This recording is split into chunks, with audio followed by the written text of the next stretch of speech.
Hi மக்களே, 4ஆம் தேதி எல்லாரும் ரொம்ப அலர்ட்டாக இருங்க.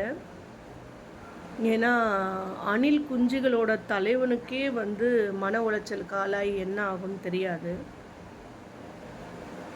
அப்படி ஏதாவது ஒரு சூழ்நிலை வந்ததுன்னா, அவர் ஆசைப்பட்ட மாதிரி பதவி ஏற்றுட்டாலும் நமக்கு என்ன பிரச்சனையும் இல்லை.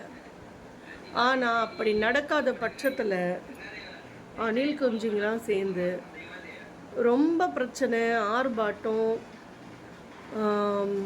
கடைகளை அடித்து நொறுக்கிறது இருக்கிறதெல்லாம் பண்ணுவாங்களோன்னு எனக்கு தோணுது.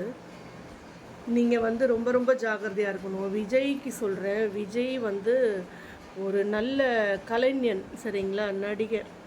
நீங்கள் ஜெயிக்காத போகும் பட்சத்தில் போயிட்டு திரும்பவும் சினிமா நடித்து எந்த ஒரு கேவலமான ஒரு பிசாசு பொம்பளையோட பேச்சை கேட்டு இந்த அரசியலுக்கு வந்தீங்களோ தெரியல. இனிமேலாச்சும் நல்லபடியாக தெரிஞ்சு நல்லபடியாக வாழுங்க. போய் நடித்து நான் உங்களோட ரசிகர்களுக்கு ஒரு நல்ல ஒரு கலைத்துறையில் பணியாற்றி நல்லபடியாக இருங்க. ஆனால் எந்த ஒரு காரணத்து கொண்டும் இந்த அணில் குஞ்சுகள் பண்ணுற அட்டகாசத்தை மட்டும் தவிர்க்கவே முடியாது. எனக்கு தெரிஞ்சு கடைகள்லாம் லீவ் விட்டுடுங்க.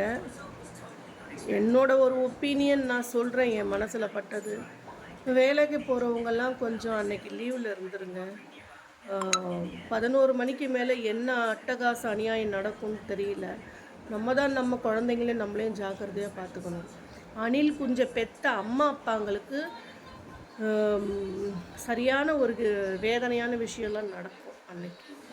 அதனால் பார்த்துக்கோங்க, ஜாக்கிரதையாக இருக்கணும்.